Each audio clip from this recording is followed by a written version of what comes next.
we went with was DOOR, which stands for Discovering Opportunities for Outreach and Reflection. And it's part of the Mennonite Mission Network. It's a week long, spent in different cities. And we ended up in Chicago, where we interacted with the people that were living there. The church that we stayed at was in the west side of Chicago, in West Garfield Park was the neighborhood.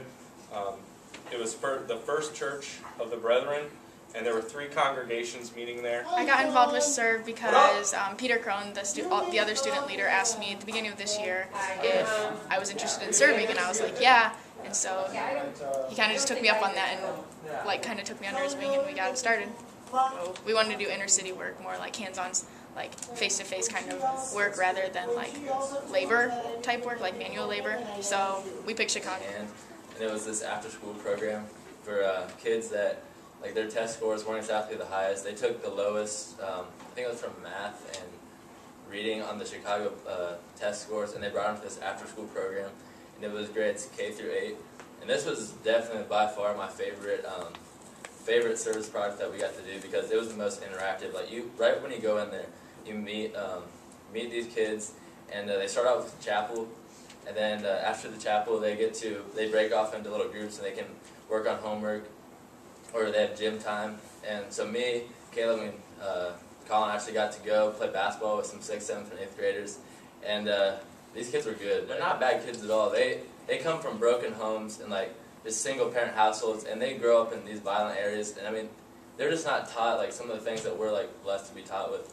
And once you get to know them and you talk to them, I mean, they were great kids. The program had chosen college as their theme for March, and so every time the kids came into the room, they had to hit the sign that said, "I am going to college."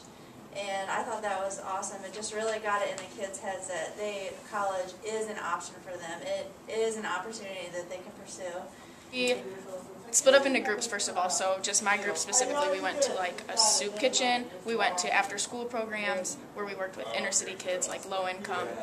We went to some elderly homes, worked with the elderly there. And we also did some gardening and got the gardens ready for spring planting. And that's just some of the things we did. My favorite thing had to just have been the group bond, like watching just our diverse group come from Bluffton. We had just different groups of people and just everyone coming together for one purpose, serving the Lord, and I love seeing that. So after coming back from Chicago, that was my highlight, just coming together, everyone, and kind of ending like a family. Like we all just didn't want to leave each other. We wanted to just stay together, stay another week. The morning before we left, this lady came to talk to us about the whole thing, and she asked everyone to share about the experiences, good, bad, and all that, and we all did. And as hopeless as I felt, because I just felt like there's really no hope for these people. Like all they know is gang violence and killing each other and just hating each other, and it was everywhere, even in the air, you could feel it. But she just said there's hope. Like the only thing you can do is pray to God, because God answers the prayers of young people. And that was very reassuring for me, because I was like, well, I can pray for them. We do service projects. We try to at least once a month, so if you want to get involved, just contact me or Peter, and we'll get you hooked up.